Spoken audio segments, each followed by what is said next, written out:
Hi, and welcome to Life Skills for this week. I know you're usually expecting to see Chad, but you know, we just have a lot going on right now, and I was gone last week, so we kind of got our schedule mixed up a little bit, but that's okay.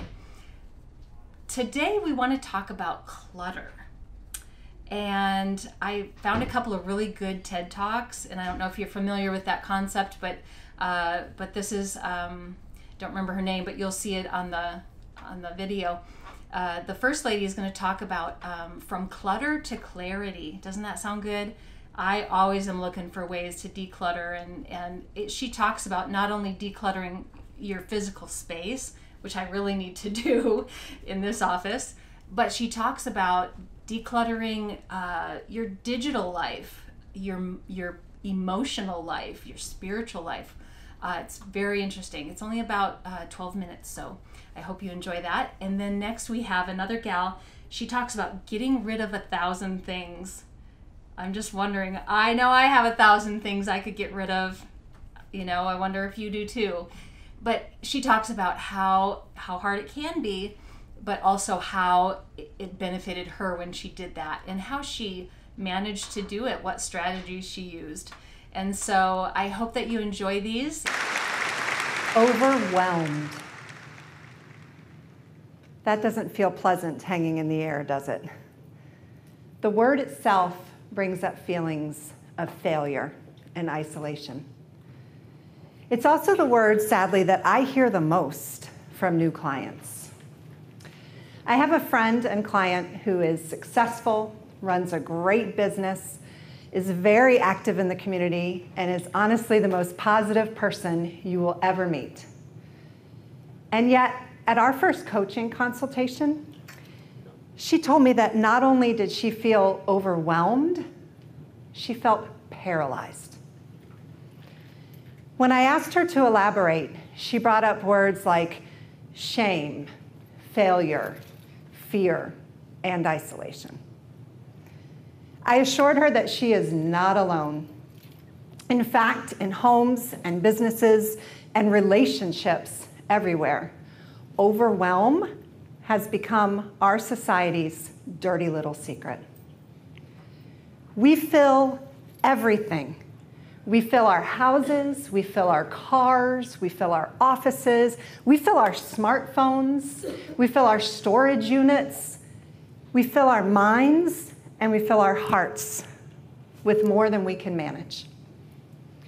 We think that the more will lead to happiness, but all it does is perpetuate the overwhelm. Because of this dirty little secret, the word clutter has exploded in our nation's vocabulary. From books to TV shows to magazines, you can't even check out at the grocery store without seeing the word clutter plastered over every single magazine cover.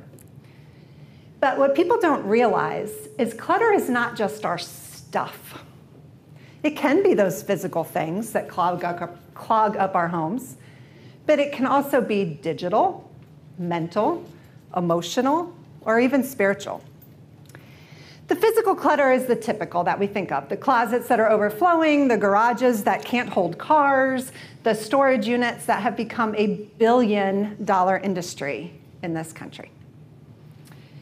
Digital clutter are things like the 10, 20, 50, 80,000 emails in inboxes that I see on a very regular basis.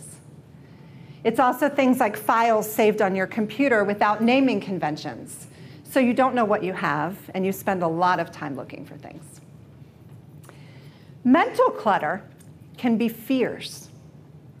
It can also be voices, whether it be from a boss or a spouse or the news, or just anything that bombards us.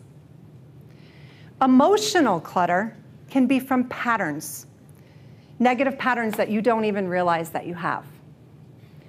It can also be all those I can't voices. I can't lose weight. I can't quit my job and go out on my own in business. Now, spiritual clutter isn't talked about as much, but it can be caused from things like a lack of forgiveness or a lack of peace. Those last two, the emotional and the spiritual clutter, They can be very subtle. Those can also be the most paralyzing. Basically, clutter is anything that keeps you from living the life that you were meant to lead. Anything that keeps you from living the life that you want to lead. Anything that stops you from accomplishing your work and enjoying your life. Now, it may not seem possible, but all types of clutter, all the ones I listed, have one main cause. I have a wonderful friend, mentor, and business coach, Barbara Hemphill, and she trademarked a phrase that sums up this universal truth. Clutter is postponed decisions. Think about that for a minute. It fits in every circumstance. The physical stuff, you walk into your closet, or if you can walk in, maybe you try to walk in, and there's a whole section of clothes. And perhaps the postponed decision is, am I really going to put forth the effort or the time to try to lose that last 10 pounds and fit into this whole shelf? Or perhaps the postponed decision is, am I going to clean out my storage area so I can take these things and put them in bins and then rotate by season? Paper. Paper's a huge one that I deal with. We pick something up, we put it back down. We pick something up, we put it back down. One pile becomes 10 piles, and then your boss is coming in or you have friends coming over for dinner and you push them all in a bag and put them in the closet. Digital, you do the same thing with email that you do with paper. You open it, but you're not making decision. Sometimes the decisions are easy. Just delete or reply or put in a folder. But for some reason, we postpone them, and then we get to the point we don't even want to open up our computer. Now, I always had a very good handle on the first two, the physical and the digital clutter. And I understood how the other ones worked with my clients, because very often there's an underlying reason that things got to the point that they did. But I didn't truly understand how those affected you and your life until I got stuck.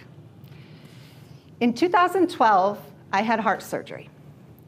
I had a valve defect that I'd had my whole life, and I had been told, you'll live into your 80s, no medical intervention, go, you're fine, everything's great. Well, the year leading up to my surgery, my father was diagnosed with pancreatic cancer, given a very short time to live. And my oldest son was hospitalized for suicidal thoughts. My heart, figuratively, and then literally broke. So by April of 2012, I was in heart failure and I had surgery. Now, I flew through. I was the model patient. I was only in the hospital 48 hours. I was up walking. I was doing fun things. I completed a half marathon 11 months after heart surgery. So everything looked great, and I was getting a lot of compliments, but I was stuck. I had massive amounts of mental and emotional clutter. My mental clutter was fears. What if it didn't work? What if it breaks again? Why am I having these stupid, crazy, dizzy spells? Why do I still need a nap every single day a year later? My emotional clutter was guilt. Why am I still here and other people aren't? And let me tell you, those two rolled together to make some really nice spiritual clutter along the way. So now don't hate me when I tell you this part, but my house is very, very neat and clean almost all the time. And I had a client who was quite the opposite. She was depressed by her townhouse. She hadn't had people over in years except for me to try to work on it. And we became very close very quickly. And so one day I was commenting to her that besides this stuff that was dragging her down, she had a vibrant life and she was doing fun things and learning and continuing her education and going on trips. And I sort of prompted her a little bit and I said, imagine what you could do without all this stuff weighing you down. And man, did she zing me. Because she said, look who's talking. And she said, you keep telling me about ideas that you have for your business and things you want to do. And she said, and you're not doing any of them. You are staying stuck also. So we challenged each other. And I must say, she got through her issues a lot faster than I did. But I started facing it. I stopped postponing the decision to look at the fear and postponing the need to deal with that guilt. And so a shift was made. Now, I don't know what all of your postponed decisions are in some of those areas. Perhaps you also have a fear that you're not facing. Perhaps there's someone that you need to give forgiveness, and you haven't extended that forgiveness yet. But what's the answer? The key is make a decision, right? Some are easy. 2 weeks from today, we are cleaning out this garage. Some are grand. I'm going to drop out of school, move to California, and write a novel. Some are minuscule. Every week, I'm going to delete 2 sales emails or unsubscribe from 2 sales emails. But the key is, it's for you. Your clutter of any type is not a moral sentence. Guilt is not going to help, whether from someone else or from yourself. So everything you do in these areas needs to be for you and for your sanity. There's a saying, change is a result of action, and action is the result of a decision. So that means that you have the power, even in the midst of that horrible overwhelm, to the point of being paralyzed, you have the power to affect change by making a decision. Now, it has to have an action. Just like with the physical stuff, you got to box it up, bag it up, take it to the donation center, take it to the curb, whatever it may be. For the others, you need to take an action also, whether it's talk to a good friend, get out in nature and meditate, journal, whatever it is, but there needs to be an action tied to it. I heard something years ago, and I love how it applies here, and that is, give God something to bless. In other words, do something, move forward. Make a decision, take an action, even if it's tiny, and the universe will reward you with momentum. The bottom line is, ultimately, the quality of your life is determined by the decisions you make about your stuff and about yourself. So do something, move forward. Some clutter is going to come back, both the physical kind, the emotional kind, that's called life. It's going to keep coming back. But if you make those decisions along the way and don't postpone them, you will ultimately move from overwhelm towards what we all want, peace. Meet John and Jane. They are neighbors. One has been fully vaccinated against COVID-19. The other has an appointment in a few days. Can you tell the difference? Although one has been fully vaccinated, they both continue to wear masks, keep their distance, and limit indoor gatherings. COVID-19 is a new virus, and that means health experts are still learning how effective the authorized vaccines are against the virus and emerging variants. Let's continue to make the choice to keep each other and ourselves safe from COVID-19 by wearing a face covering and getting vaccinated. Hi, today I want to talk to you about living your life with design and thinking about the things that are in your life. A lot of the things we've heard about today are about big ideas, and I want to talk to you about something that's a bit smaller and a bit more close to home. A couple of years ago, I read a book called The Happiness Project by Gretchen Rubin. And one of the things that I took from that personally is I thought a lot about the big things in my life. So I thought about who I married, where I lived, what I did for a job, and how those contributed to my happiness. But what I didn't really do is think about the day-to-day things, the things I brought into my house or took out of my house, or the small decisions I made and how they led to my own happiness. So it started me thinking about a project to get rid of 1,000 things. Now, before I start, I don't want you to think I was a hoarder. My house wasn't crazy. It was a normal house filled with normal things. But I do think I was the perfect storm of a generation in terms of I had my parents' post-war values about holding on to things, saving things for best, what happens if you don't have anything, look after the pennies, look after the pounds, that whole kind of you need to keep stuff because you might not have it forever.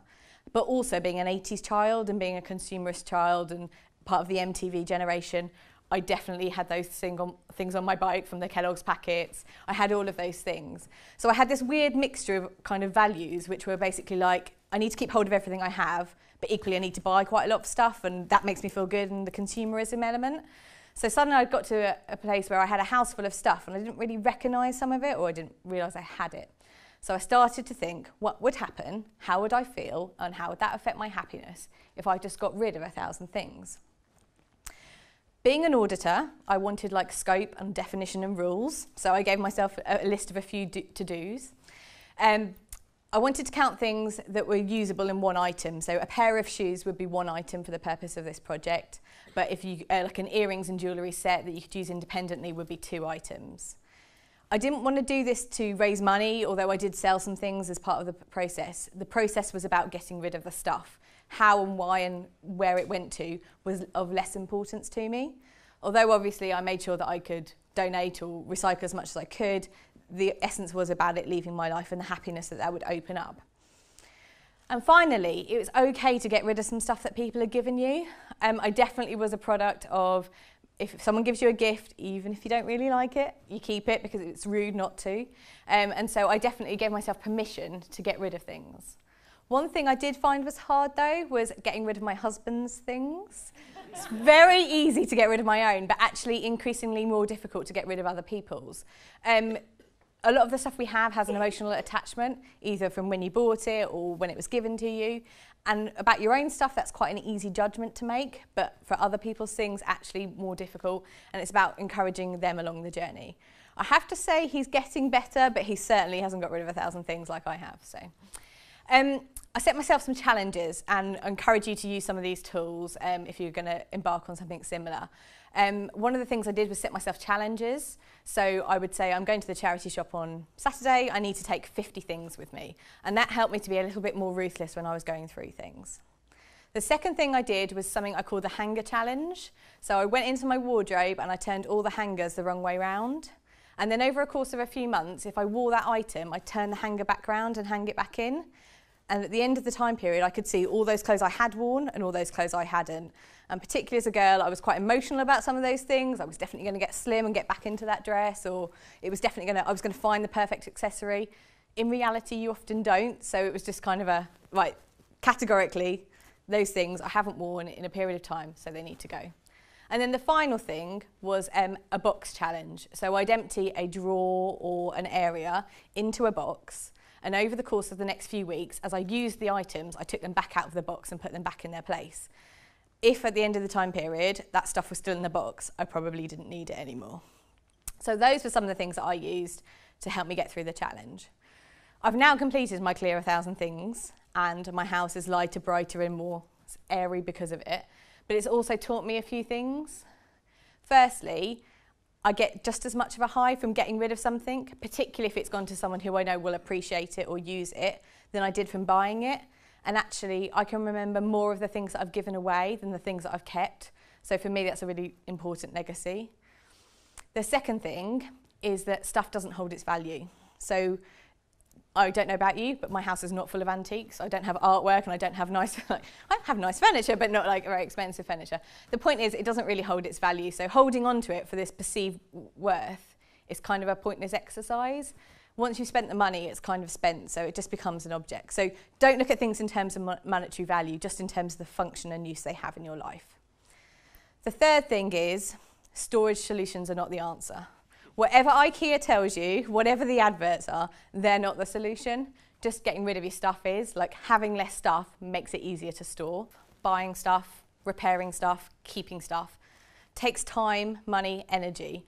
Valuable resources that we all claim we don't have enough of.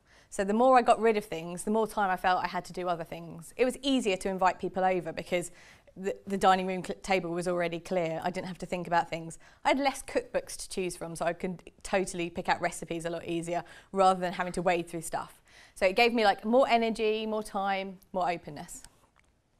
And the final thing is, even when you get rid of it, you don't really get rid of it. With eBay and other kind of things like that, actually if you really miss something that you got rid of, you can just get it back probably at a fraction of the price you already paid for it. So it's kind of like a big storage solution in itself. You put stuff on, you take stuff off, like that's how it works. So there is very few things that actually genuinely you won't be able to replace or won't be able to get. So, you know, if you are worried about something, just let it go and then see how you feel. So today I'd like to challenge you to go home and get rid of 1 thing or 10 things or 100 things and then see how you feel. Thank you. So I hope you enjoyed our videos for today. I know I really did. I just loved the thought of, I think I'm gonna go home and do it today, of getting rid of some stuff. And I know when I'm feeling anxious and overwhelmed, the thought of maybe getting rid of some stuff appeals to me. It's kind of my go-to coping mechanism, I guess, for anxiety is to clean and to declutter. And so I do it frequently, but I still have a lot of things that she talked about, like moving paper from one place to the next. And my sisters tell me that my mom does that, and I'm like, oh, dare I confess that I do that too sometimes. I look at it and I can't really make a decision about it, and so I put it in a different pile so that I can deal with it later. It's bad. But it's okay, because, you know, we're all in process of learning and growing, and I hope that this has helped you just to, you know, this is normal behavior. We're all struggling with that sense of overwhelm these days. And if you're not, kudos to you. And I wish you would come on here and tell us all how to do it. But, you know, we do struggle with things like that, and it's human nature, and it's okay. And so I hope you get a chance to look through your stuff and see what you can bless somebody else with. We have a thrift store that is blessing a lot of people. The prices are good. I think she talked in the 1,000, getting rid of 1,000 things, about challenging herself to go to the thrift store. I think they call it a charity store where she lives, and taking 50 things with her. You know, can you do that? I think I'm going to try to do that. So anyway, hopefully you're going to have a great week, and we just trust that you know we're here for you. If you need help with any of these kind of things, maybe you're just struggling to keep your place clean, let your case manager know. We have peer support specialists who can even come and do some training with you. I mean, I needed to have some help like that when I was younger and when I was struggling with, you know, raising my kids and all that stuff. So yeah, just let us know how we can help. But in the meantime, as always, we love you and we care for you, and we hope you have a great week.